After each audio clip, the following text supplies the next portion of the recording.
Welcome to Indisputable with Dr. Rashad Ritchie. Doc has the day off, but never fear. He'll be back.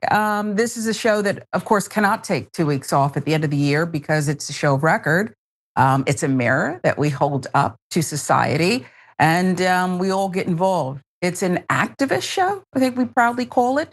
And I'm proud to be joined once again by Jamie Lowe.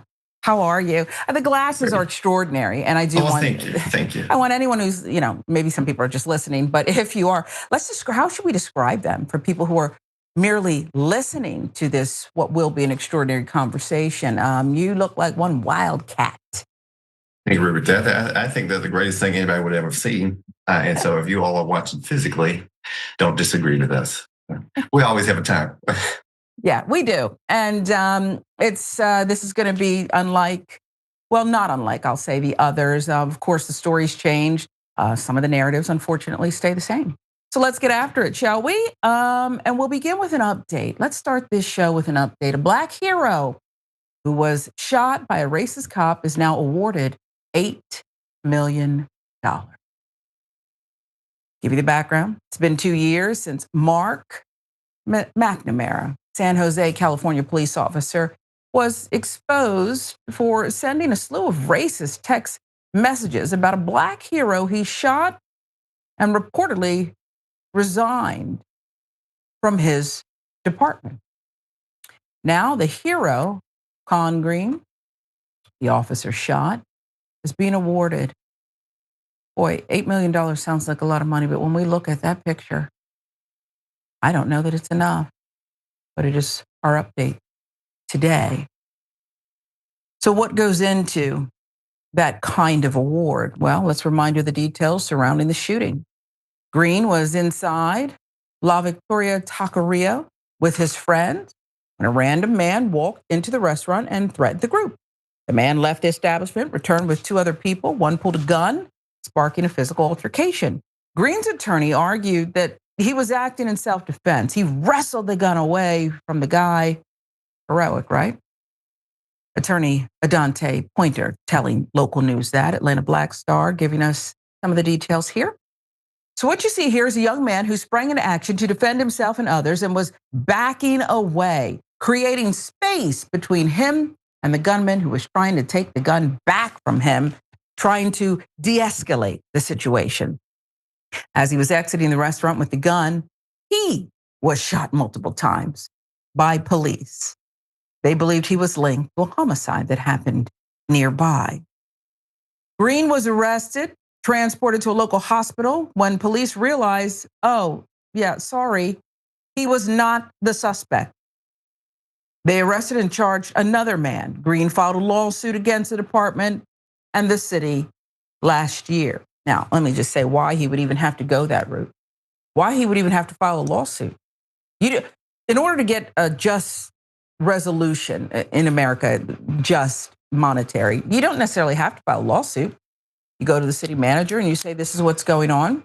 This is what happened. It's not in dispute. And I would think that you could just clear it up right there. Couldn't you just clear it up right there?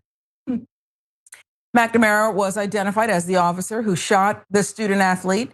In the text messages revealed by the department last week, he spoke about Green a day after the shooting and wanted to carry a gun in the Wild West. Not on my watch.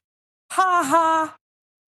He allegedly wrote in another message. He said, quote, I hate Black people.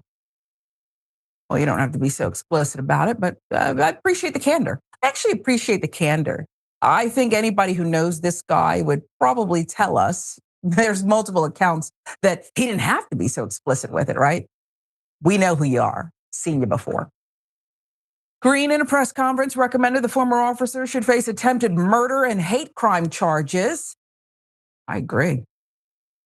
San Jose City Council is expected to approve the settlement during its next meeting, January 13th, thereby avoiding the risk of going to trial and being stuck with a much higher payout. This is a negotiated settlement between the parties to avoid the risk inherent in litigation. City Attorney Susanna Alcala Wood wrote in a memo to the City Council, according to the Mercury News.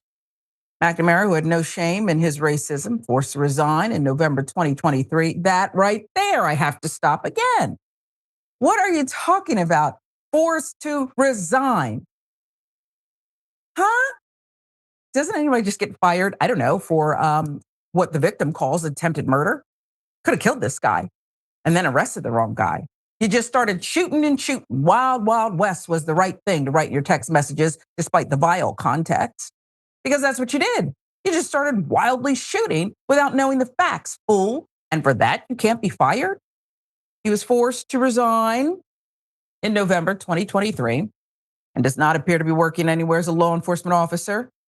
I mean, there's no national database, so we'll just have to keep our fingers crossed. Bolo. McNamara tried his hardest to get the case dismissed on qualified immunity. Surprised it didn't work this time. That's the legal doctrine, of course, that protects cops from liability unless it can be proved they violated a clearly established right.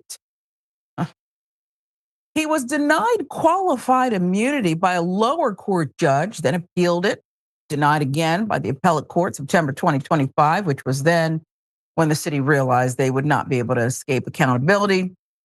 McNamara, who worked for the San Jose Police Department since 2017, was not wearing a body cam when he shot Green. How convenient. He was being investigated by Internal Affairs for an unrelated incident when investigators discovered about 24 racist and arrogant text messages with other officers about the shooting of Green. And wanted carry a gun in the wild, Wild West, wrote McNamara on March 28th, again, one day after the shooting. Not on my watch, ha ha. Boy, almost killing a man is somehow funny to this bigot. San Jose police also prohibited Green from calling his mother after the shooting, even though he begged them to do so. That's worth about $5 million.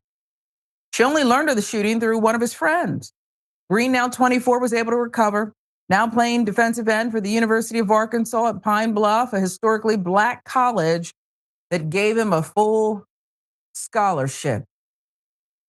And some people might not appreciate what I'm going to say next, but I want to start by saying, young man, stay on campus. Don't venture off campus, because as you now know, it's a cruel world out there. And I'm a mother, daughter, not a Black son, but I get it. I get it. So I'm not going to give the state here, I'll call them the state, Jamie, too much credit. The only thing I can credit them with is for not fighting harder to protect a bigot. I'm disturbed by the forced to resign aspect. I'm disturbed by the officer getting rebuked, qualified immunity in one round, and then only then did they say, city attorney doesn't think we can really beat this one, so we better pay out. They're not the worst, but what's really, I mean, when you think of America's worst and these kind of stories we've covered, Jamie, maybe I'm just not in a mood. Maybe 2025, I haven't been in much of a mood, or 2024, or 2023, or 2022, all the way back, to give much credit to authorities kind of doing something that's sort of kind of humane. What say you? Well, I mean, it's their job. So they shouldn't get credit for doing their job appropriately. I do think we need to start reframing, these stories in a different context. I did a story earlier about a drunken ICE agent, but I don't think we're appealing to people's better nature when we're calling racist racist. And so I stopped doing that. It's expensive to be racist. It's expensive to have people in government who are racist, and it's expensive to have people in government who are incompetent. Because when you hire somebody who's a racist bigot, like this person is, he's going to interact with Black people. And he probably will do the wrong thing when he interacts with Black people. In some cases, he may end up trying to kill them. And that will cost you money as a taxpayer. If you're in whatever city or state this was in, you are now having to pay for this person's racism and incompetence. So you can keep voting for people who are perfectly fine with allowing racists to infiltrate every sector of government and law enforcement if you want to, but no, that comes at the risk that it will cost you money.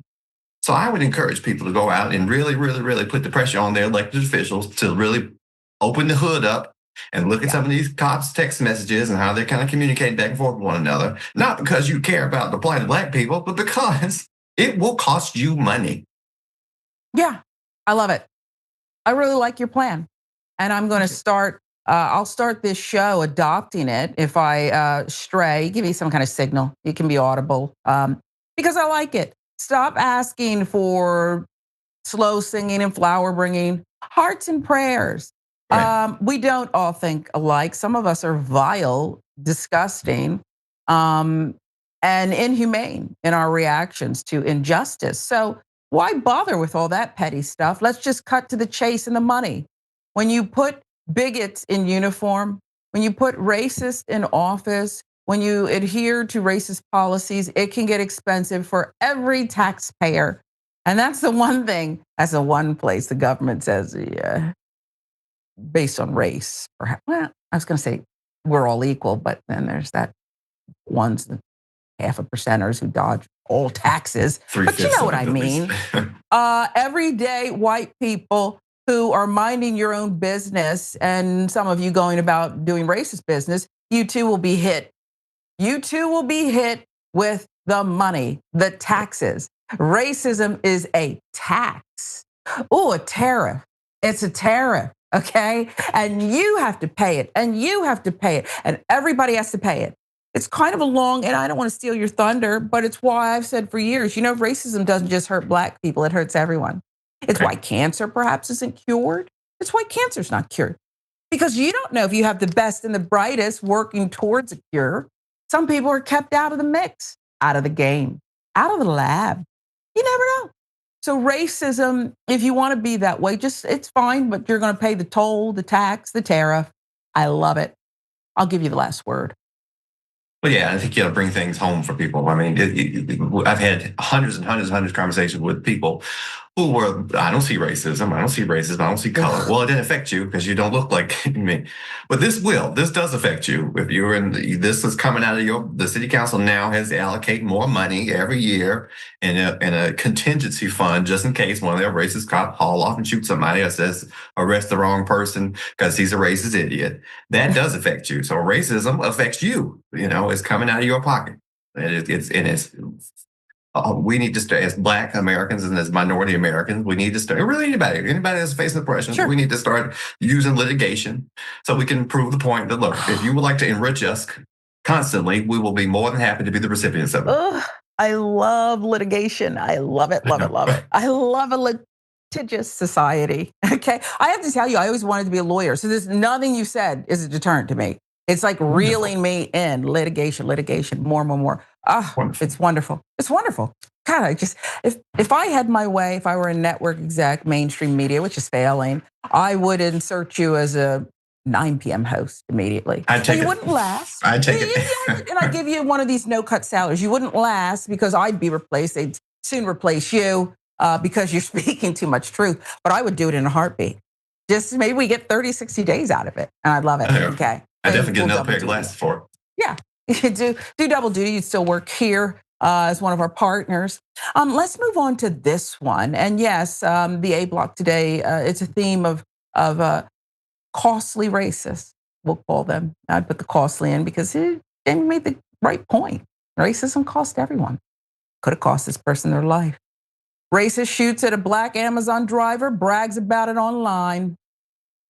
Tashika Trimble was delivering packages for Amazon with her 16-year-old son in her car when the GPS directed her to the wrong address in North Carolina. Uh-oh. Boy, that's crime. GPS wrong, and now you've headed to the wrong address in North Carolina. If those 100-year-old trees could talk. But the mother pulled into the driveway of Sidney Dillon Pittman, 23-year-old white male man with a history of violence who ran onto the street and fired a single shotgun blast at her car as they were driving away December 14th in Rockingham. You couldn't get me out of that driveway fast enough if something like this came running out. I wouldn't even have to see the shotgun. Just something like this came running out. I'd put it in reverse so quick. We'll keep going.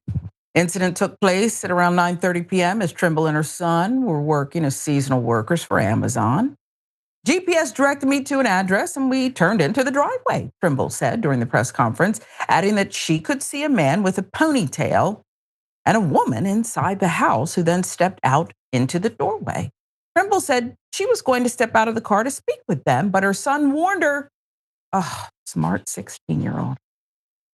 Her son warned her against it, telling her, "Look how they're looking at you. Don't get out. You raised a good one, Mom." Instead, her son asked from the car if they were at the right address, but the man and woman did not respond. Could have cleared it right up, but she chose to be ignorant.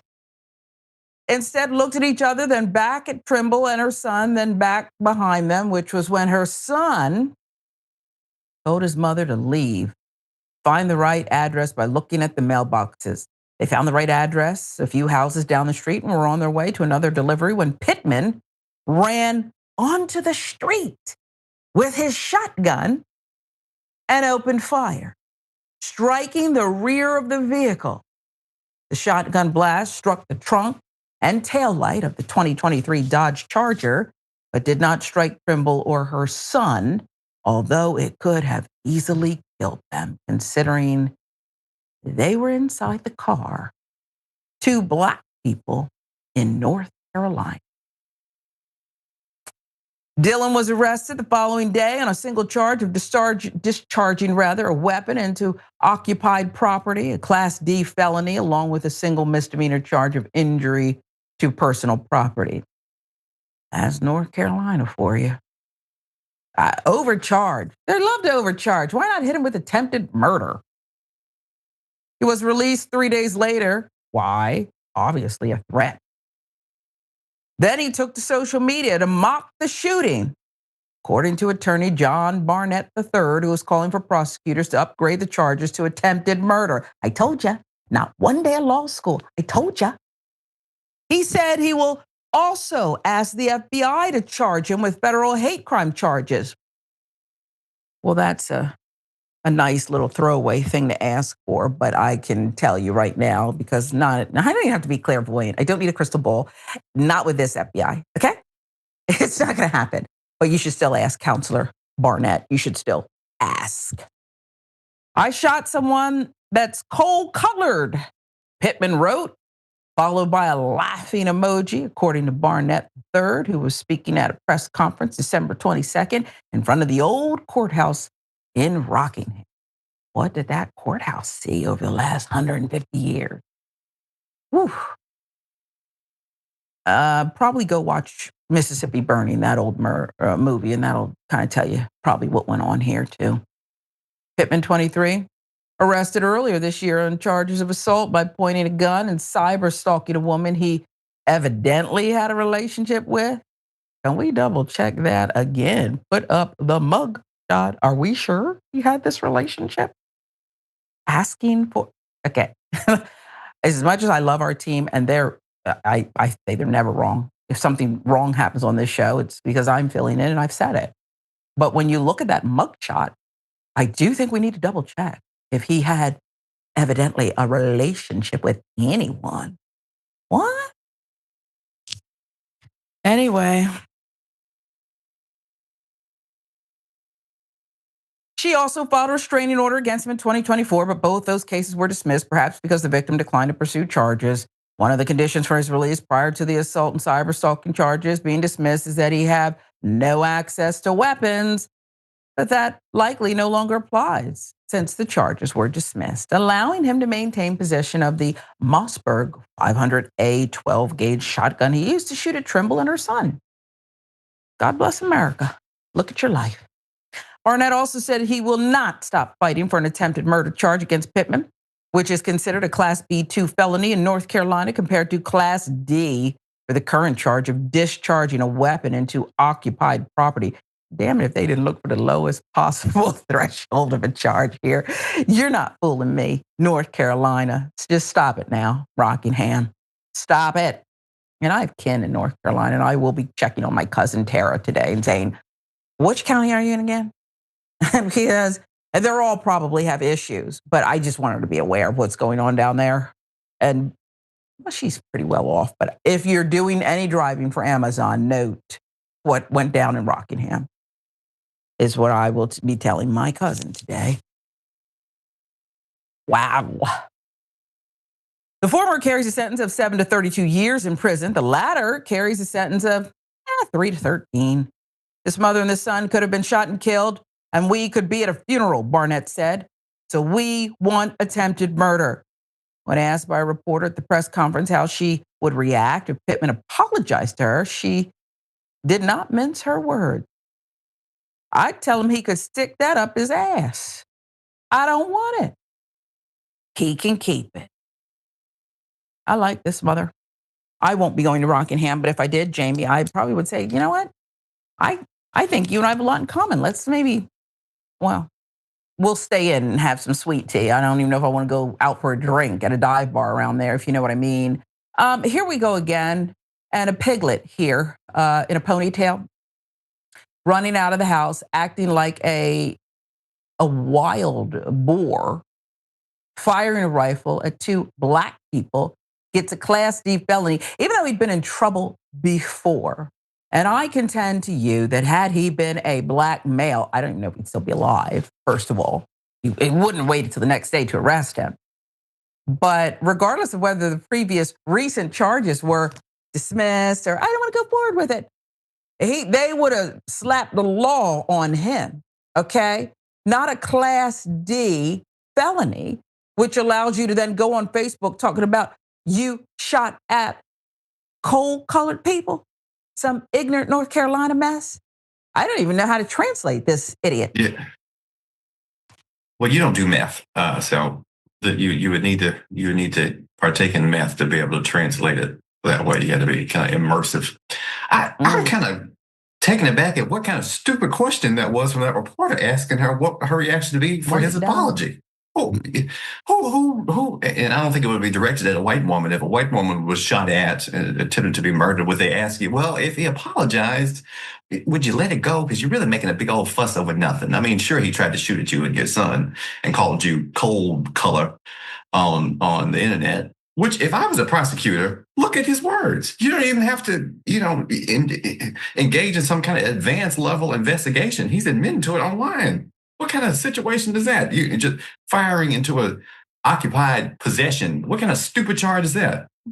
He ran out after her to try to kill her after and I was worried there wasn't, I don't know why I was worried, but when I was initially reading the story, or hearing the story, I didn't think there was an interaction between the woman and the man. I just thought he came out shooting, but they had an interaction. He asked if he was at the right location, and he still decided to take out his firearm, which he very well should not possess, like you alluded to, with his girlfriend who may or may not be on meth. I don't know why I'm stuck on meth. I feel like there was a meth lab in there or something. It's everywhere. He couldn't have a witness. Yeah. Is it everywhere in his house? I suspect they need to look for that. That's what they need to do. Yeah. This derelict, this not ready for prime time, this math ain't mathin', ponytail, slick back, fool. I don't know that society's ever going to be right with him out and about among us. We'll move on, but before we do, and the producers, they're good people. They're not just smart. By the way, we have really good people here at TYT. I try, but I need them to put up the mugshot. And I'm going to ask you one other question about it. Do you believe that this was evidently a relationship with somebody? I mean, they need to put up her mugshot too.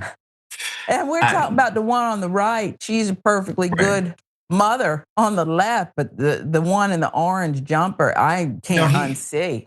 I'm sure he was, it said an online relationship. I'm sure he was catfishing whomever he was pursuing. Well, you've seen him now. So if you've been catfished by that, apologies from the world. I am partial to single mothers. I am one. Just trying to make a way for you and yours. This is what most single mothers are trying to do. I don't know why you're harassing us, but we're strong too. Single mother is fined $100,000. What did she do? It must have been pretty crazy. What did she do? Oh, she was parking on her own driveway. You see the tomfoolery? Everyone worries about getting a parking ticket. No one thinks they'll get a parking ticket in their own driveway. Too much time on your hands, and you know who you are. Florida Supreme Court is allowing a $165,000 fine against homeowner for parking in her own driveway to stand. Watch this. The town of Lantana is fining me over $100,000 for parking on my grass. Sandy Martinez, who lives in Lantana, Florida, owes her town over $165,000 in fines and fees. That's approaching the value of her modest home. But how did this happen? So I live here. My sister lives here. She works. She owns a car. My son lives here. He works. He owns a car. My daughter lives here. She works and she owns a car. With 4 different adults and 4 different hourly jobs, owning 4 cars is a must. But when they're all at home, the driveway can get crowded, and she has little choice but to use the driveway. If I park over the sidewalk, then we'll get a ticket. We can't park on the street because obviously it's a roadway. We can park in the swell, but it's very dangerous. So that leaves us no choice but to park in the driveway on my grass. But even though the only way Sandy's family can safely park is on her narrow driveway, Lantana cited her for that. I just love the animation there. It was very illustrative of just tomfoolery. Tomfoolery. You're harassing 4 working adults, tax-paying adults, who aren't otherwise breaking the law. They're not here either. I don't know what kind of code. You see this? Come on. It's excellent animation. It hits home. If I'm in a court on a jury, I'm doing nullification, and I'm going to make sure that I'm the jury foreperson. I'm doing nullification. But let's tell you what the Florida Supreme Court did. Well, Lantana homeowners' fight against staggering code enforcement penalties ended this week when the Florida Supreme Court declined to hear her case. Merry Christmas. Happy Hanukkah. We are too busy. Doesn't really move us. Since 2021, Sandy Martinez owes nearly $165,000 in fines, more than $100,000 of it for parking cars on her driveway where 2 tires occasionally rested on the lawn. I'd love to do the math. What is it per tire? Martinez, as we said, single mother, 3, told CBS 12 News that the fines are ridiculous and have left her unable to sell her home. City charged her $250 per day for almost a year for the parking issue, plus tens of thousands more for a storm-damaged fence and cracks in her driveway. Do you know what they would find if they showed up where I am right now? I don't even bring my garbage cans up when I'm supposed to. They may stay there for days, eating up parking spots. I'm not saying it's right, but are you kidding me? Sure, I live in a different county. Don't come after me, Atlanta. We'll stick with Ms. Martinez's story. She was represented by the Institute for Justice, which argued the penalties violate Florida's excessive fines clause. Now, if this don't do it, what does? 6-figure fines for parking on your own property are shocking, said IJ senior attorney Ari Bargel. The court's refusal to hear Sandy's case is a disservice to all Floridians. Despite Florida's homestead protection shielding her from foreclosure, Martinez says the fines have stripped away her home equity. Cities shouldn't be allowed to wreck lives over trivial violation, she said. So this is a money grab. It is citywide bullying. I think the city's a bully in this case. I think the code enforcement person is a bully and probably has their own motivation, and loves the color green, is also a Grinch. This is dumb, but it's also serious, Jamie. Yeah, she She must have pissed somebody off thoroughly. I'm trying to wonder whose job it would be to go out there and sit and count the days, because it said over $250 per day and the cars move. She's well, all 4 of them work. So somebody had to be going out there every day, logging in some calendar, how many times a day she was parking on her grass, how many cracks in her driveway, who's getting paid to do that, and how much are they getting paid? And I'm a pretty pedantic person myself. If they weren't assigning excessive fees to people like that, I would sign up for that job myself. But that's beside the point. If I had to guess what kind of county this would be in the state of Florida, it's mostly a Republican state. And these are the people that talk about small government. We're the small government party. We're the party that keeps the little guy from don't tread on us. That's the kind of folks that live in Florida. I don't think she's one of those people.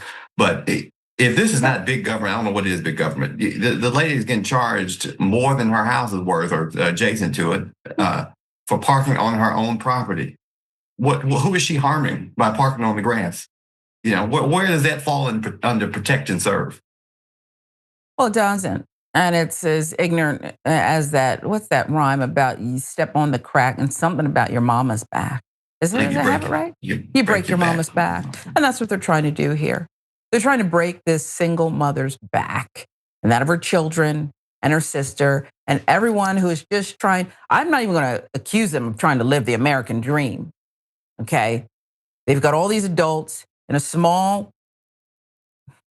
can I put in quotes, affordability, an affordable home, okay? And they're trying to break them. Is that the American way? Duh. This is Indisputable. Jamie Lowe, Sharon Reed, in for Dr. Richie today. Doc will return, but for now, we've got a lot of stories for you today. We'll be right back with those and, of course, your comments.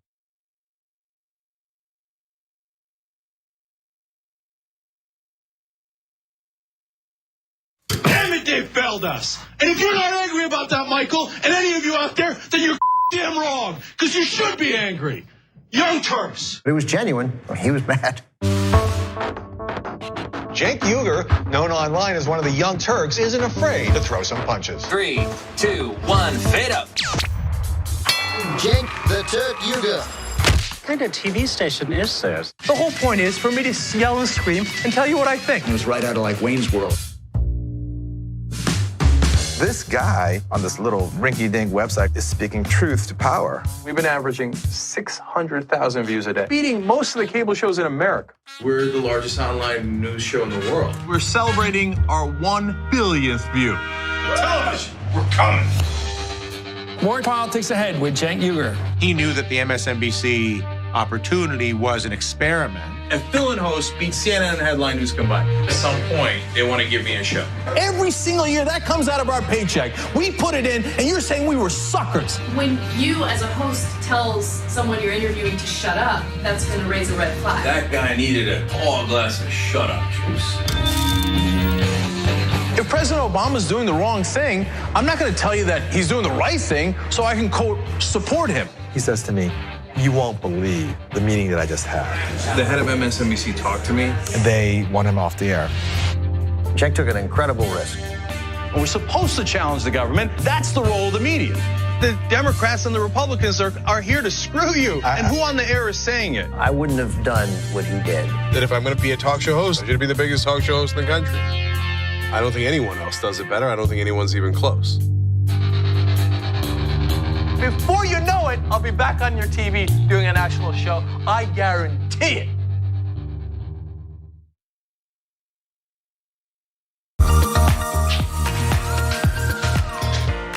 Magic.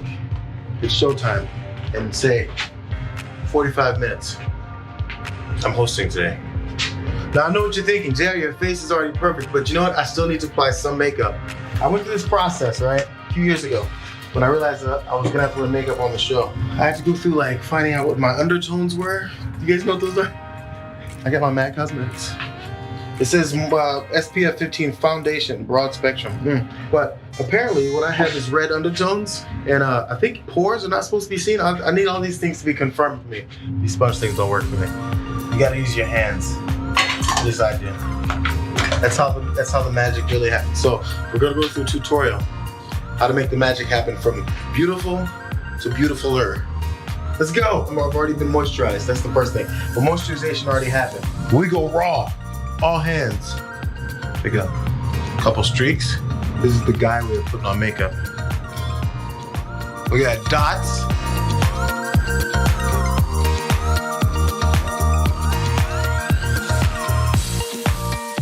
There's some shiny points that generally happen. First of all, here we go. You dust here.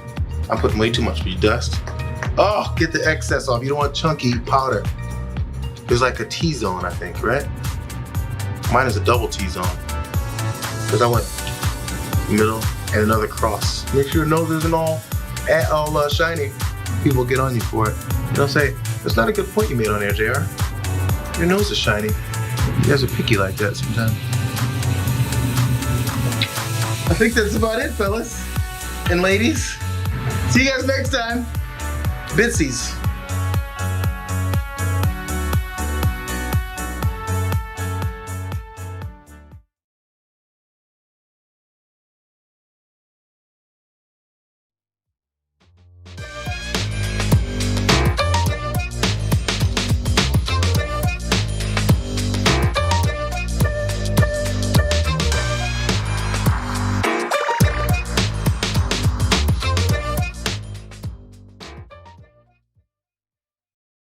Welcome back to Indisputable with Dr. Rashad Ritchie. Doc has the day off, but never fear. Jamie Lowe is here as our special guest co-host. I'm Sharon Reed.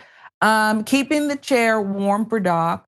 Doc will be back, don't worry. And one of the things I love about Doc is how much he trusts the audience and is so responsive to his audience. You all like to focus in on this enigma, these Karens in our society.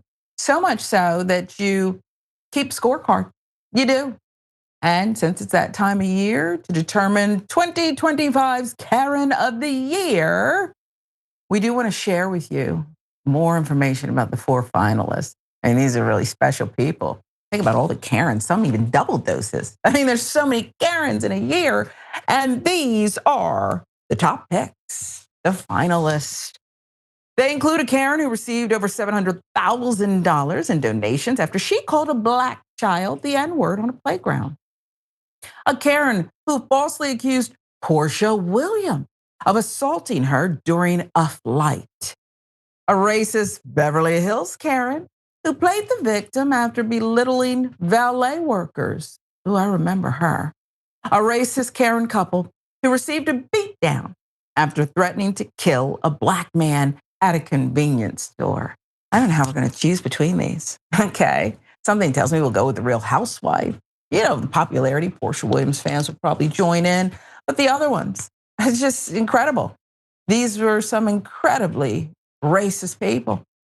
To participate, I'll give you the rules. All you have to do is check out our YouTube channel page, click on the post tab, vote for the 2025 Karen of the Year.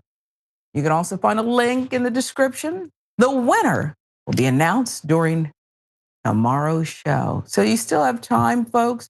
And I say winner because that's what the copy said, but I want to confirm what the team is. These Karens aren't even getting a trophy, are they? We're not giving them anything. We are simply crowning their vile achievement. They're not getting money. They're perhaps getting more notoriety. I'm sure they will take it as bragging rights. Probably. Probably. If we did give them a statue or something, they put it right behind them on a shelf. I've out Karen'd everybody this year. That's right. And the next time they host a cross burning or something, they would share it with others like them. Let's get to some of your comments about that hero. This man stopped what could have been a massacre. I'm saying that. He wrestled a gun away from an assailant. And for that, he was shot by a racist cop. A hero. Awarded an $8 million settlement. Free meatballs and linguine, thank you for your contribution, says, if you all need to hire racist cops, at least hire racist cops who aren't dumb enough to brag about their racism crimes in a text message. Yeah, this racist cop said, N-word and ha-ha. It was just so juvenile. But it was discovered. And there you have it. Embedded dude says that cop will probably get a job with ICE. Wouldn't doubt it. They'd back him all the way. About the Amazon driver shot at. Remember, 16-year-old son was in the vehicle with her. Thank you, DB Hawk3, for your contribution. It's jail time for this arrested dummy. Winter Scoop says, but I was told by Fox News that there's no more racism in America. We elected Obama. And remember, they said he wasn't even from this country. Where's his birth certificate? Remember all that nonsense? No more racism. And we'll give you one more before we move on to the next segment, and then we'll get to more of your comments. I do promise you that. Leave 18 white girl. Mugshot said he intentionally did the crime and knew he would get away with it. That it did. These mugshots and these idiots all seem to have the same smirk on their face, knowing that, haha, this is America. Who gonna check me, boo? They all have the same look on their faces. They're brazen actions. They're just emboldened. And they have others. I'm always amazed at how many people are around to witness this. You have some good people who say, hey, what are you doing? Leave them alone. Or these people who behave this way. Then you have others who just stand by and looky-loo or perhaps join in. They might even cheer it on, okay? And that's the issue. When these people are, again, release these feral animals who are among us doing the damage every day. You walk outside and they confront you. Bam. Whoa, you're in my face already. I wish a Karen would. You want to call the police on them for having a barbecue on a Sunday. I feel free. Back off. I'm going to tell them there's an African-American man threatening my life. We could, and if not, I don't need this on. That's up to y'all, okay? I can take it. Other than that, I hope you have a wonderful day. This is what Thank you, and I do. appreciate you at least stopping and talking with me. Thank you. So you just caused all this trauma, accusing him of stealing cologne Yes, ma'am. that he did not steal. We just went through all his clothes, all his belongings, all his bags. He has nothing on him. And you say you have it on camera, but you won't let us go see the camera with him so-called with the cologne. All right. Thank you very much. I Did you appreciate check it. and see if the bottle was still there? No. It had to have been put back after. Put it on. So you have not checked. Let's go. Let it be there. Yep. Let it be there. You're about to lose your job. Because this is embarrassing as In the hell. middle of the mall. You're gonna walk up on him 2 inches in his face about some sample cologne. I have a big box of tea. Bar is right here, sir. Okay. So how seriously? No. You came up and accused him in the middle of the mall of stealing cologne that's still sitting here, and you didn't verify that it was still there. That is not the bottle, but thank you very much. That is the bottle. That's what he said he sprayed. Okay. This is embarrassing and racist as AF was the last part. You're right. This wannabe Barney Fife character, a character, is playing a fake investigator. It's not a real investigation, because if it were a real investigation, the first thing you would do is, I got you, baby. Let me check the camera. Got you, partner. Right? I confront you with the cameras, and then I shut you and your mama up. But that's not what last name Fife, first name Barney did. No. He went and accosted a black youth and accused him of stealing sample cologne. Everybody knows young, fly teenagers want to smell good, attract a partner. That's not what you did. And now you're a fool. And now you're indisputable. And you are a Karen. You've escaped the 2025 Karen of the Year, but we'll see. Maybe they'll be flooded with votes and we'll have to add him. Maybe add it to a finalist. Give you the details here. Incident allegedly occurred in Alabama at a Belk store. Belk, do the right thing. Located in Regency Square Mall. Don't go spraying any cologne there. He might just get in your face, face you down. What happened, sir? The worst police department wouldn't accept you? Maybe you used to be one. I don't know. That's just a guess. I don't know. I have no documentation of that. That's just my opinion. What a fool. And again, with the smirk, if we go to the solo shot, to camera, There's no reason to hide his face. He's not ashamed of his behavior. You might get Belk sued. You've accosted innocent people. You've patted someone down. Do you enjoy doing that? Why would I pat someone down when I could just look at the cameras? I don't even want to touch somebody else. I'm a germaphobe. But not this guy and his smirk. What a fool of a Karen. Jamie, what say you? It had to be an Alabama Karen. I was having such a nice day. I'm familiar with that mall too. It's up in Florence. I don't know this man, but I know those little kiosks there. In this day and age of social media and camera phones, and we've had camera phones since like the 90s, you better be doggone sure you got all your ducks in a row before you accost anybody. That is, unless you're a Karen, and these people are born with a level of entitlement that none of us will ever possess in our whole lives if you're not among them. You wake up thinking, I'm right. The first thought in my head is correct. I don't need to investigate any further. And bonus points if it's toward a Black person. Because obviously they're inherent thieves. So he came and he was touching my cologne. He shouldn't have the right to touch my cologne. And now I maybe misplaced it, but I didn't even check to see if it was gone. I'm going to go accost him anyway. Because I'm always right. And and he's going to back down because I'm powerful and superior and all this thing. And I don't know if he's going to make it in the top 4 because he didn't make any money off of this venture. But if he were to go, GoFundMe, create a GoFundMe and corral all the races together. And I'm sure if he did, he probably would make a substantial amount of money saying, these Black people didn't even submit to me. Don't you feel dumb doing this, America? Like, can we not just nip this in the bud for real?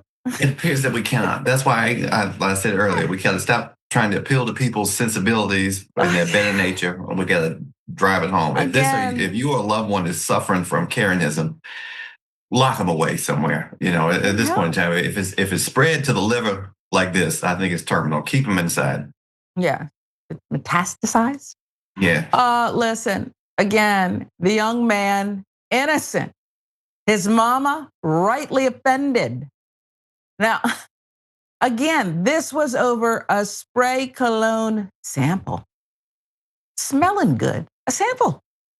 That this idiot Karen chased down a Black child and accused them of stealing. All he had to do was check the camera. Look at your life. Let's get serious on this one. Enormous tragedy. On Christmas, CVS worker stabbed to death after being called in on Christmas. Show you who we're talking about, 23-year-old Eidson Singh. Supposed to spend Christmas morning enjoying quality family time and exchanging gifts at a Long Island home.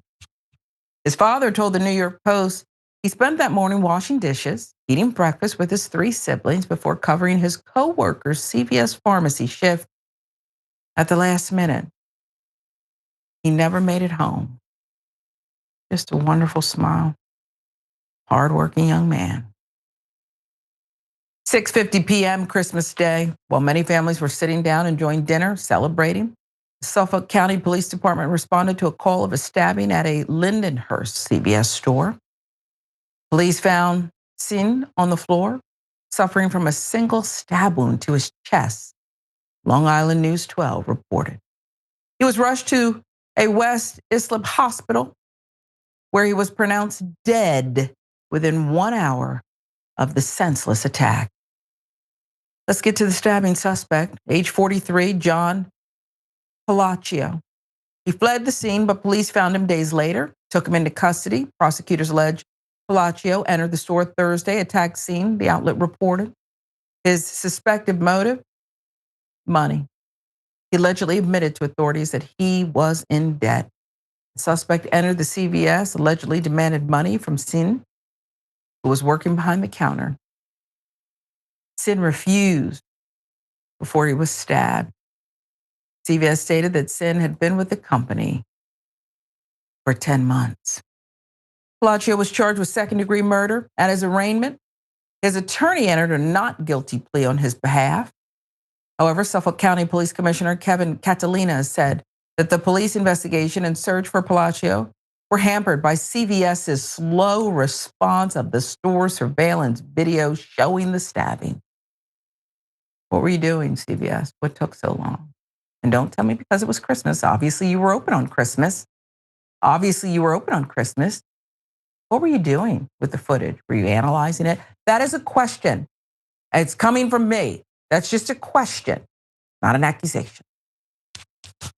Videos shouldn't have been held for 18 minutes, let alone 18 hours. So it's been pretty frustrating, said Catalina. Quite frankly, that has hampered our ability to make an arrest in this investigation. I'm shocked and appalled by it.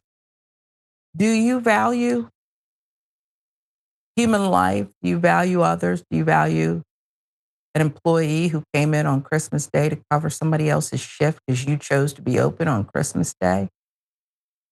Again, it's just a question.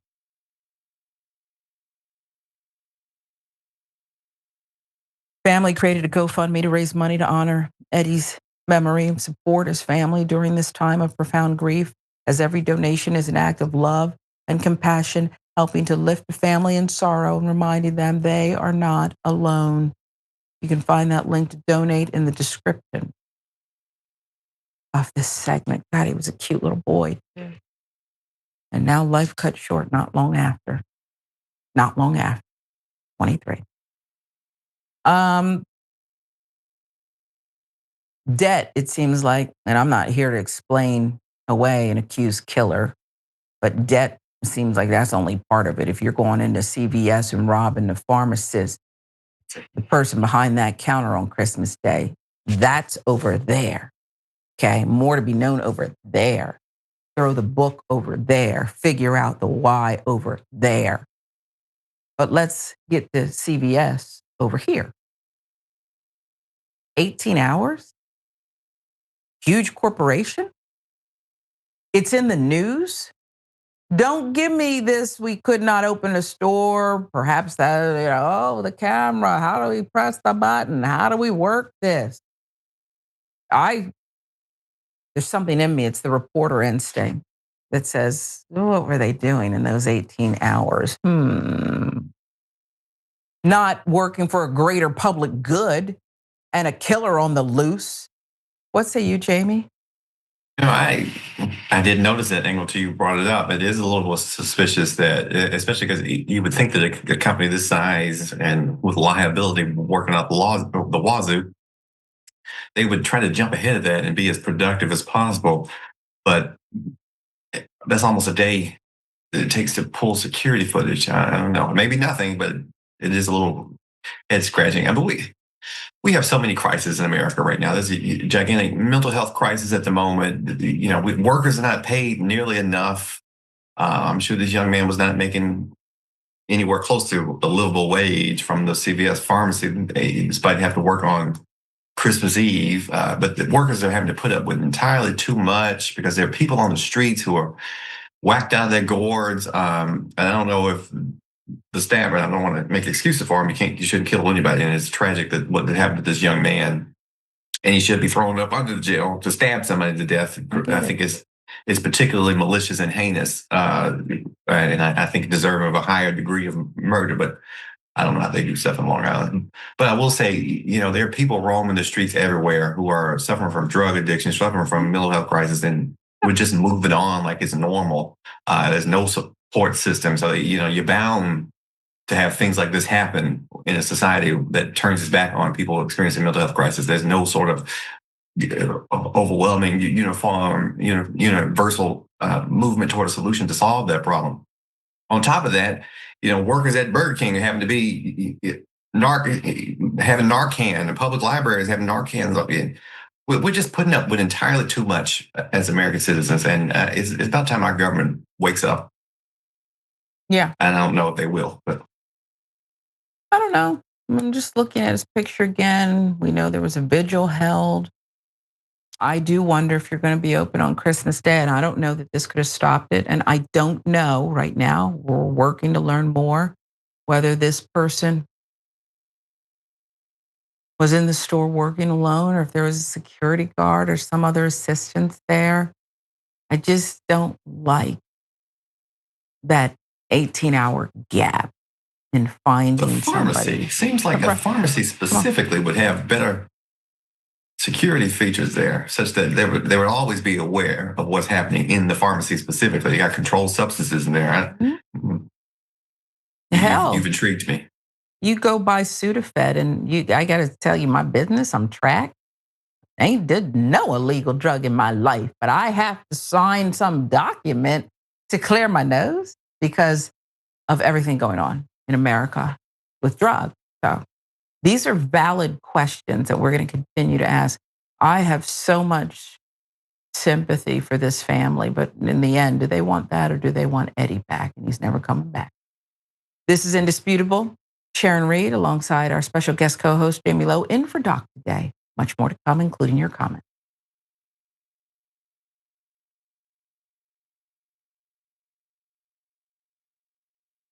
Indisputable is still the fastest growing news show in America compared to CNN, Fox News, and 30 other networks. We tell the truth on Indisputable because the truth is indisputable. We go places that other news media outlets refuse to go. When there were human rights abuses happening at the Victorville prison, guards and members of the community contacted us. You, through your investigative reporting, unearthed very troubling allegations about specific forms of abuse and discrimination in the federal prison system. It really doesn't take much to be a trusted voice. All it takes is to be fearless, report on matters, be an advocate. I called it the bullpen intentionally because it's a place of preparation. We present individuals who may have an opposing view, so we debate. Sometimes we interview individuals because their stories deserve to be heard. A survivor of significant police misconduct and his attorney. We covered this story earlier and to remind you of the horror of one man being shot at damn near 100 times by the police. We take time on this show to showcase the temper tantrums of Karens in the wild. We do this not because we want to see people's emotional outbursts in public, but because these incidents are emblematic of a bigger societal issue taking place across the nation, and it has to be checked. My friend, my big homie, attorney at law, Benjamin Crump. I just want to thank you, man. Educated, articulate brothers like yourself speak truth to power. It makes a great difference in changing the landscape in America. So listen, no matter what you do, don't allow the politics of ideology to evaporate the soul that still exists inside of you. They don't stop, I don't stop. Racism won't stop, I won't stop. Systemic bias won't stop, I won't stop. People still need health care, so I won't stop. People still need criminal justice systems reformed, so I won't stop. You won't stop either.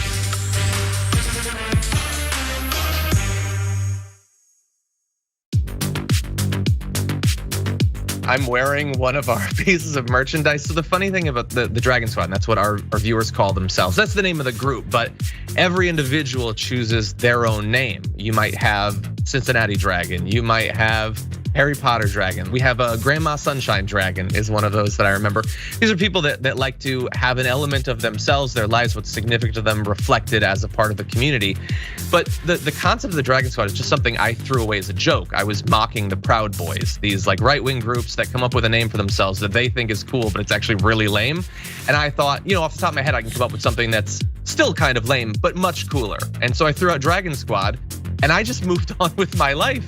But everybody liked it, and so they kept it going, and so we've embraced it. And I think again, this was during the period of the pandemic. I think it was sort of nice to have a renewed sense of community, a feeling that you're a part of something when everything seems so chaotic. And as a result of that, we've got independent artists online streaming, making beautiful digital art of dragons. We've got, we've released a number of pieces of merchandise that people love sending us photos of them. And then by the way, for me personally, people send me, like you can probably see in the background, like a knitted dragon someone sent me. There's a dragon book they sent me, dragon board games they send me. People have done like custom ironworks, making dragon bottle openers. Like the fans are super invested in diamond art and things like that. And so it's great that they send this stuff. Sometime we're gonna have to set up a wall of all of it. But yeah, it's definitely brought the community a lot closer together. The fact that we were no longer in this big studio, I felt a lot more personally attached to people. It felt very immediate. And I know that I personally needed the connection.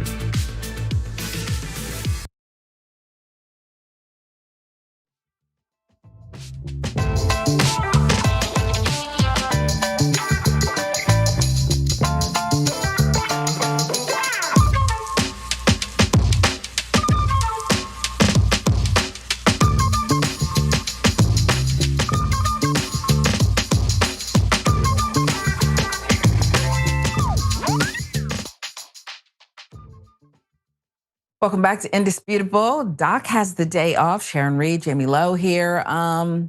For your familial viewing pleasure discussion, whatever you want to call it. I do want to remind you, let's end the year the right way, holding big wireless accountable. That's what I call it anyway.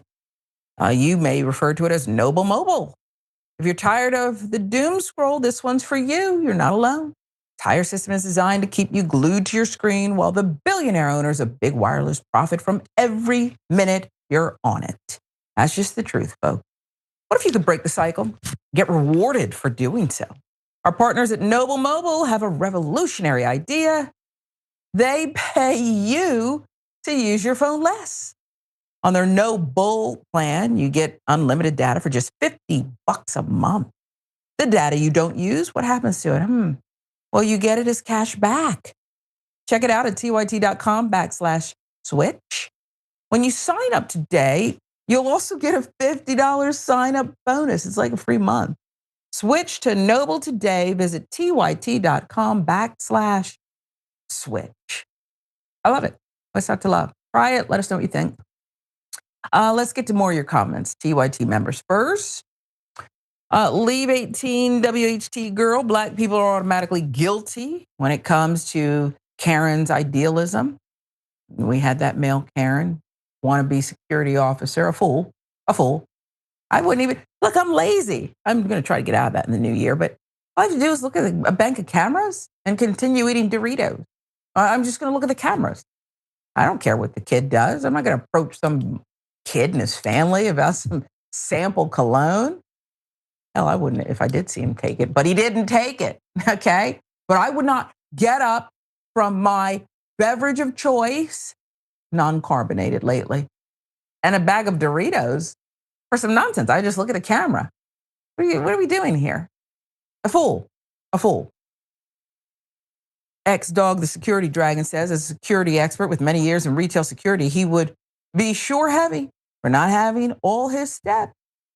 You can't just accuse someone just because. You got to be 100% before you even approach someone. He didn't go to security guard school. He doesn't even have the basics down. Duh. About the CVS worker killed Christmas Day. Neon Death 07, always give them the cash. Corporations are insured for it. So, no, F what 2615, CVS was hoping to avoid lawsuit by withholding the video. Well, you're entitled to your opinion.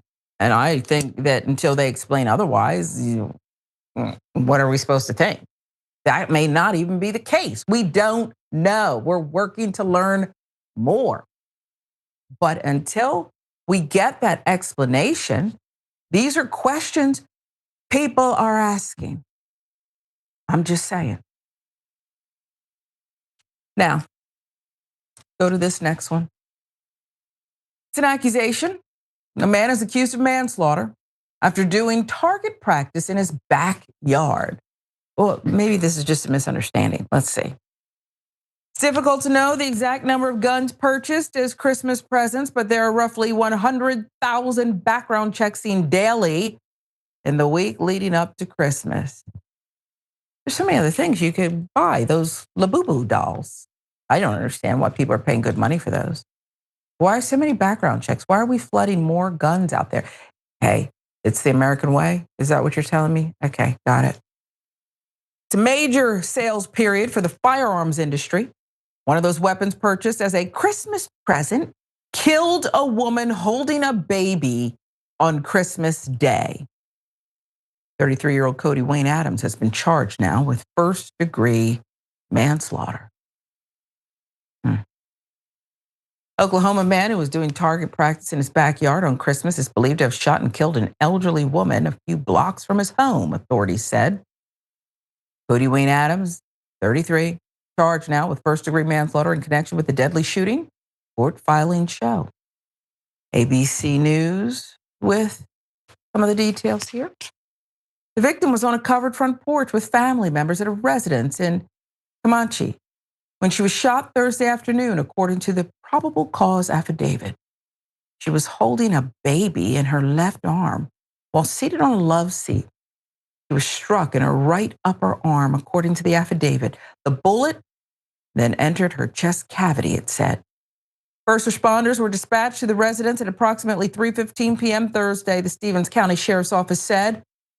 She was pronounced dead soon after, according to the affidavit. Sheriff's Office did not publicly release the name or age of the victim, describing her in a news release as, quote, an elderly female. Law enforcement investigating the shooting canvassed several residents to the north of the deadly shooting. They found all but one, Adams, had suitable shooting backstop or firing locations, according to the affidavit. Deputies had also received information that Adams had received a Glock 45 caliber handgun for Christmas, and that his neighbors had heard him shooting about 20 rounds Thursday afternoon, according to the affidavit. I can't wait to get out and shoot with this thing. I'm just shooting from my backyard. And now an elderly woman is dead. Adams allegedly told deputies who responded to his home that he had been shooting a Glock 45 handgun that he recently bought for himself for Christmas at a Red Bull can in his backyard, according to the affidavit. All that's missing is Boss Hogg. When a deputy said he suspected the shooting may have caused the victim's death, Adams became visibly upset and began to cry, the affidavit stated. Deputy also told him while he was shooting towards the ground in his backyard that there was nothing behind his property to stop any bullets from traveling beyond his property and hurting someone, affidavit stated. Adams' home was located approximately 0.3 miles away from the residence where the woman was shot, based on the addresses included in the affidavit. This is why not everyone should own a firearm. This is why some people say it's too easy.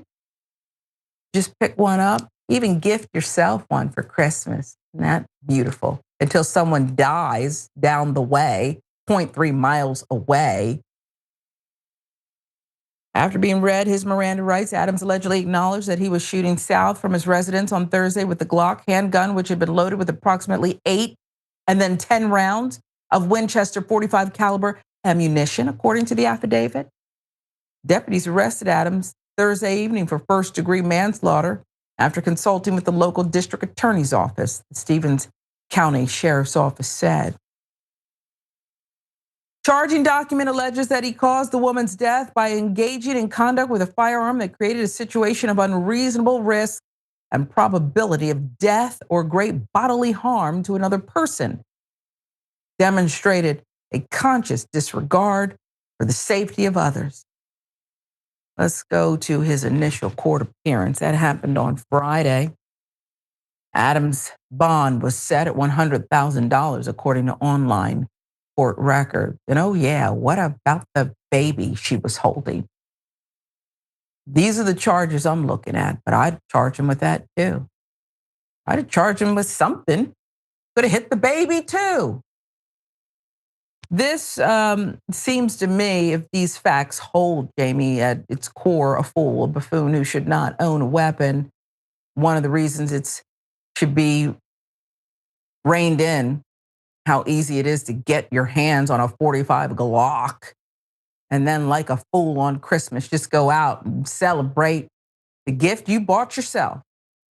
At its core, that's what this is, one fool. But the larger context, again, how easy it is to obtain one of these and snuff someone out on Christmas Day without even trying is to me the greater point. What say you?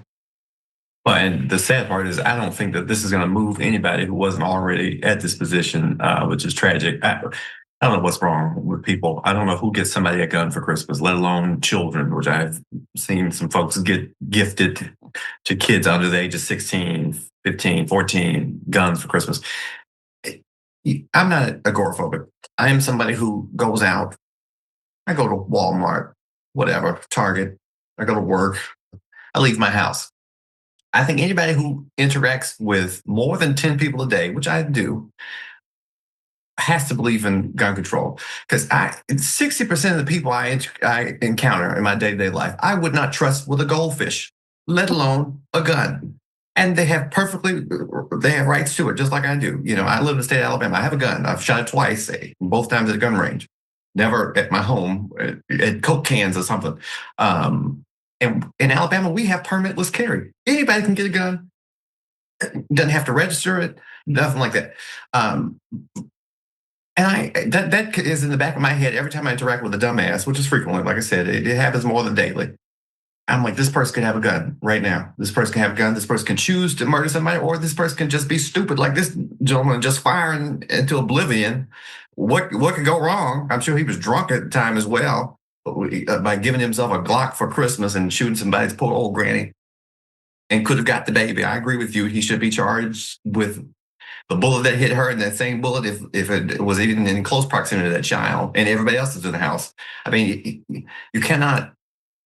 I don't know. I don't want to make too many comments about American culture because I think in some ways we have many positive attributes, but this is not among them. And I wish people who were sensible gun owners paid attention to stories like this, because they are. Every time you have a conversation about gun control, they say, well, I do safety courses. Yeah, you do. But this is a nation of 350 million people.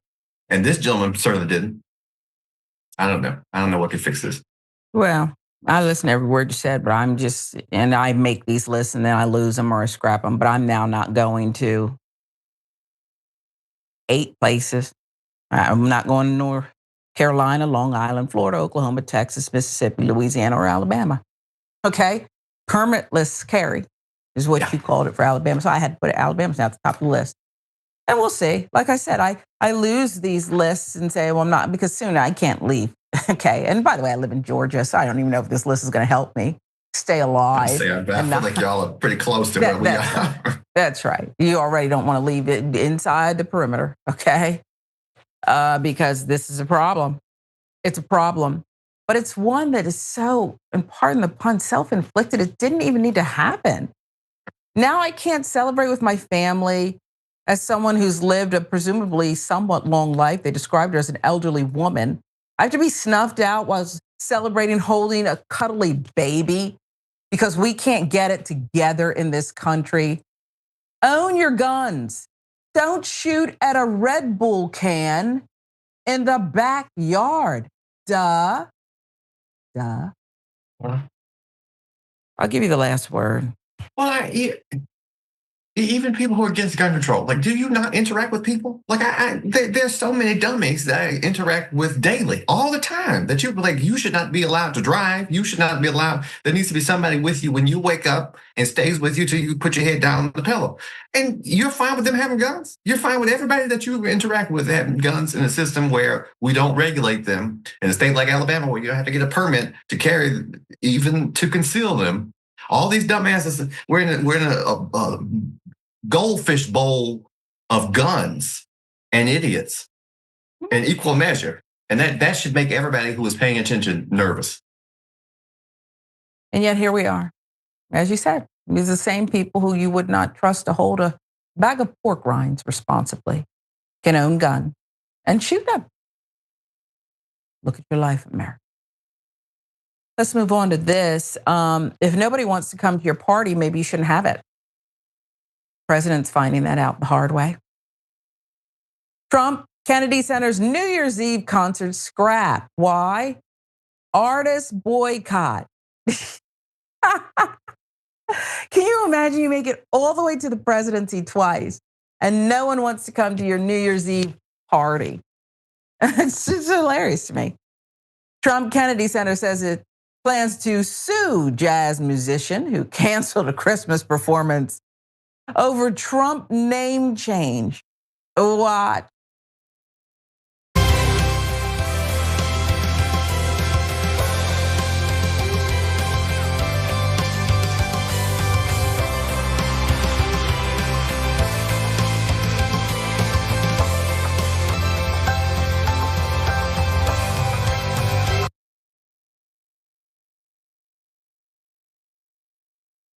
When he's finally out of office, you can't just scrape the letters off. You'll have to acid wash the building so that there's no remnants because of sun fading and all this other stuff. This is stupid. The music was dumb. The unveiling was dumb. The and part, like they added Trump and it was dumb. The whole thing was dumb. And this is what we're endorsing by not throwing the bum out. Trump Kennedy Center, led by President Donald Trump's appointee Richard Grenell, says it is planning to file $1 million lawsuit after the holidays against jazz musician Chuck Red. So now you want to sue someone, a jazz artist, who probably loved Dizzy Gillespie. He probably just studied music his whole life and got good at it. And now you want to sue him for $1 million because he doesn't want to participate in your circus. As I said, it's very dumb. Give you more details. Comes after the artist canceled a Christmas Eve performance after Trump's name was added to the building's signage. Spokesperson for the center confirmed to ABC News on Monday.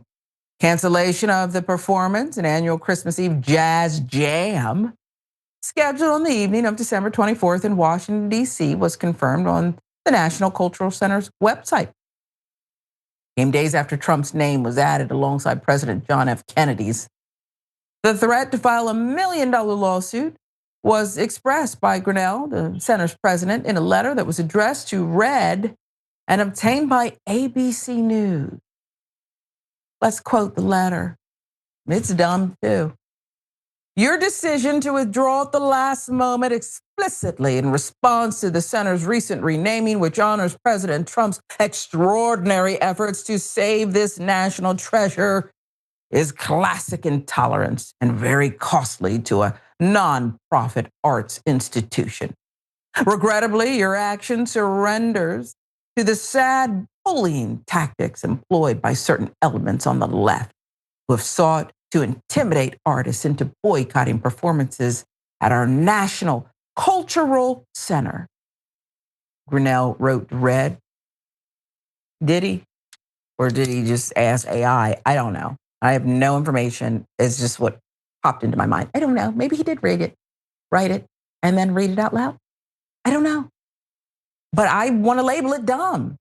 You wasted your time doing this? You had them letters go up? In an email to the AP, which first reported on the cancellation on Christmas Eve, Red wrote that he decided to cancel his performance when he saw the name change on the Kennedy Center website and then hours later on the building. I said, what?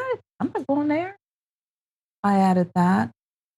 House Democratic Rep Joyce Beatty, who serves as an ex officio member of the center's board, sued Trump Monday, arguing that the board vote to rename the building was illegal because an act of Congress is required for such an action.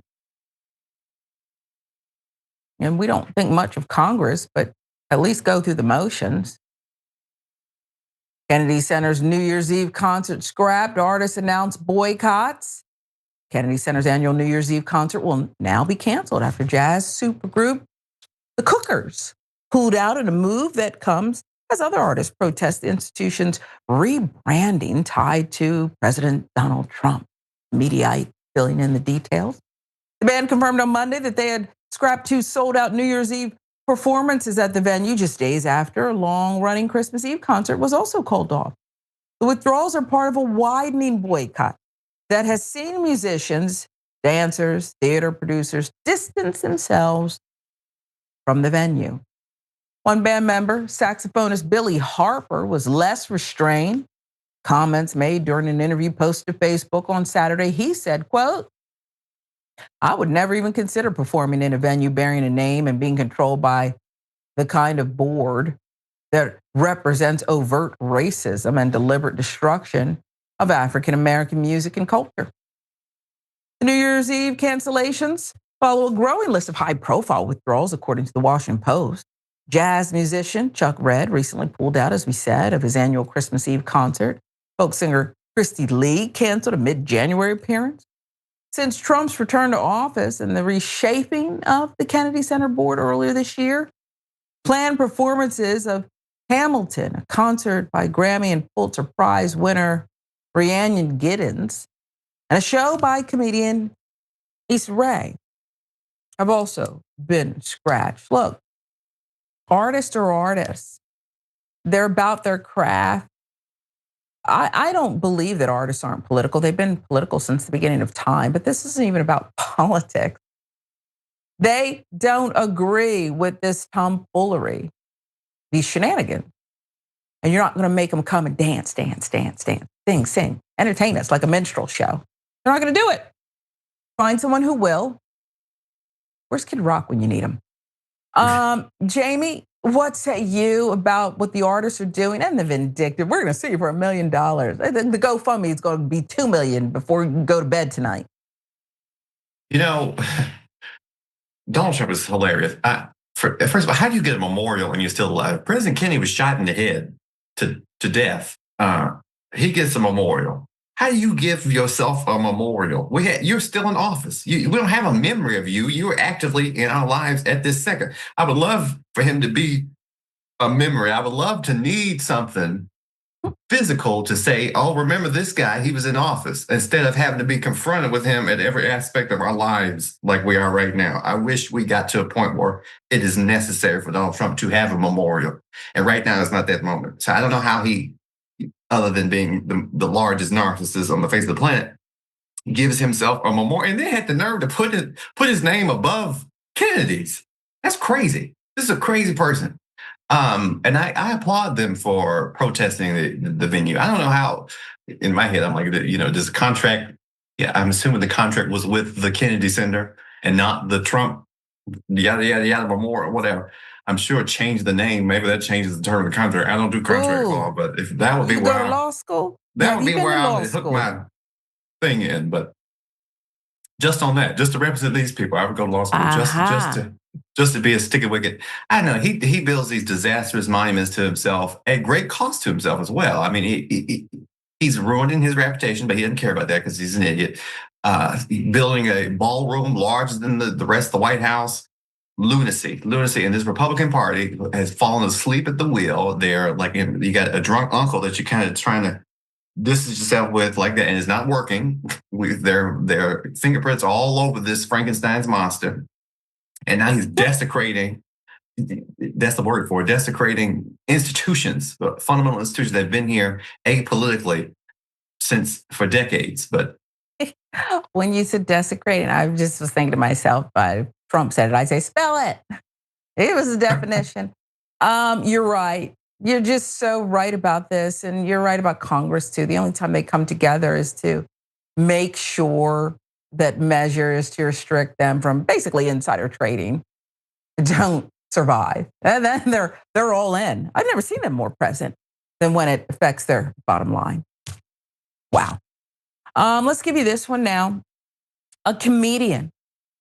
I love comedians because they speak to everyday occurrences. They speak to politics, but they do it in a way that brings us to the table, gives us an opportunity to laugh even in painful situations. I love comedians. They are good for the world. They force you to look at yourself. Comedian goes in on Erica Kirk's dubious background. Ooh, here's the video. Erica Kirk knew Trump before she knew Charlie. She actually won Trump's Miss Arizona pageant. But the weirdest thing about Erica Kirk is she met Charlie Kirk not on Christian Mingle. She went in to interview at his company, Turning Point USA. He said that he fell in love right away. Now, 4 years later, he's dead. And she has now inherited Turning Point USA. She's doing podcasts on it too. Like, I'm so excited. Like, to my future wife, please wait 2 months after I die before doing a podcast. 3 months if it's my own. Come on. When you look at how fast she moved on, and then you look at how it started and how it ended, how it started was not romance. How it started was her going in for a job, and how it ended was her getting a promotion. So I'm just saying. Have I mentioned that comedians are also brave? They have to be. They can't really care about the heckles, the boos, what you think. Now, there were laughs there, but I'm just saying that they have to be brave to say things where other people get canceled, right? In addition, comedian Sammy Obeid made claims that Kirk was banned from Romania. Her parents were military contractors. Both of those claims have been debunked. Not true. Debunked by news outlets. However, Kirk's Miss USA pageant participation and how Kirk met her late husband, that's confirmed. In other related news, Joy Reid would respond to Erica Kirk's comments about her. Oh, Joy has entered the chat. Let's listen. We're about to end the hour. Before we do it, I'm sure by now you have already seen this clip of Erica Kirk attacking, me. Here is D1. You also learn some unexpected things, like the fact that Joy Reid probably needs a really, really good hug. And honestly, I'm here for it if she needs it. I got a good hug for you. Good hug for you. I'll even touch the back of your head. No. Absolutely not. Don't come near me. Don't touch me. Okay, first of all, do not. Now, she, of course, is responding to this picture. This is D3, when Jason can throw it on up there, of herself, her own self, rubbing on the head back of J.D. Vance, which was very intimate in her hot pants. But she's also mad about the interview that I did with my friends Jennifer Welch and Pumps of I've Had It. Here it is D4. So they can't have the successor to MAGA be the guy with the brown Hindu wife. They're also Christian nationalists. That ain't gonna work. That's why he's throwing his wife under the bus, or Usha, or she's in on it, right? And she's playing slap and tickle with Erica Kirk's the weirdest I've ever seen. Yeah, she's like in her Tammy Faye era. Okay, holding on the back of his head and rubbing on his head. Some weird baby. Here's the thing about America. When you do certain things, and in this case, grabbing the back of someone's head and you're a fresh widow, I don't really care. But people can talk about it. They have a right to talk about it. So Joy Reid is responding. You mentioned her name. By the way, who's writing Erica Kirk's material there? There were courtesy laughs, but it wasn't even funny. It was just stale. It was dry. React to this one, Jamie. Thank you. I was on business news there. Tammy Faye era is one of the funniest thing I've heard in forever. They hit the nail right on the head. I mean, and we hear, I'm not a psychologist. I don't know all the shades of grief, but I did not know Disneyland was on the steps of grief, because she seems to be having the time of her life. I mean, gold embroidered sequin stuff. No, she skipped over even pretending like she was mourning. If I had a spouse that had national attention, and even if I hated the person and I wanted them dead and gone and I inherited a bunch of money, I would pretend longer than what she did. She did 13 seconds worth of tears before she turned his death site into a ticketed event. I would at least pretend, like Melania, when Donald Trump, if he ever dies, when he does, Melania, who hates him, she probably, and she would be a little more demure with her mourning and she's going to tap on his grave when everybody turns their head. But not Erica Kirk. Erica Kirk on full national news is hugging and kissing on the vice president, wearing spangles and coming out to fireworks, and it's crazy. Crazy. Yeah. I don't know if I agree with you about Melania. I mean, we're talking about a first lady who slaps the president's hand away. Don't touch me. And wears a jacket. And she turns around and says, I don't really care, do you? Remember that? I'm not so sure. Maybe he gets buried. What hole was Ivana Trump buried on at the golf course? Isn't there a tax write-off? I don't know. That said, look, it's weird, and people get to comment on it, even if it's crass. As you said, not a psychologist. I don't know how a widow should or shouldn't react. I do. I take in fully your reference to Disney World. I mean, hell, I remember Ray Lewis was charged with double murder. He didn't do it.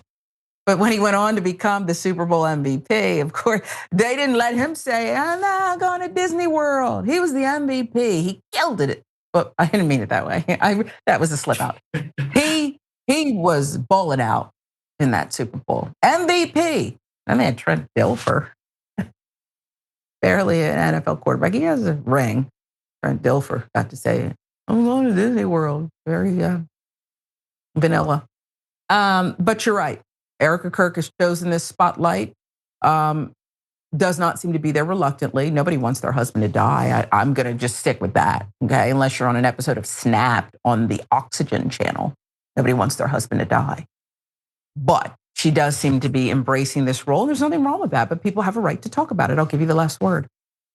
Yeah, and her eyes, her eyes. She got some suspicious eyes, and I don't want to go too far into that, but just the way I watched her interview on 60 Minutes with Barry Weiss, and her level of eye contact and the non-blinking was bizarre. I will say that it was bizarre. And again, I'm not a facial analysis expert, if there is such a thing.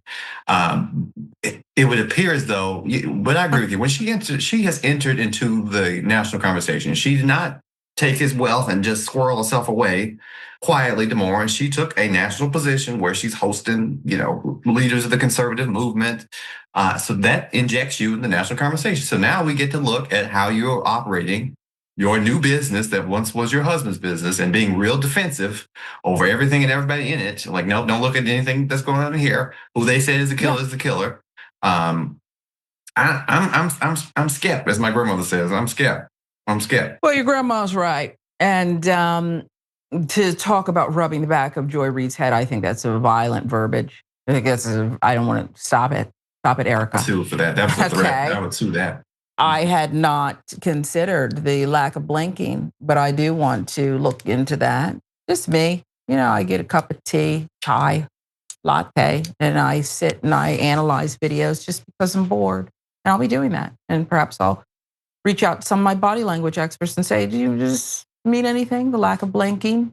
Is it sus, sketchy, whatever your grandma said? Yeah. Jamie's, yeah, that part. Tell people where they can find your great work. Well, yes, you can find me on Rebel HQ under the playlist Jamie Lowe. Please check that out. And on all social media as JLow_52. I have to think about it. We love the glasses, the coordinated outfit. I mean, it's nice. You did that.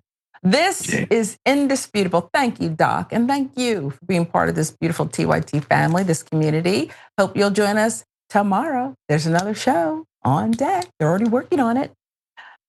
We appreciate you. See you next time.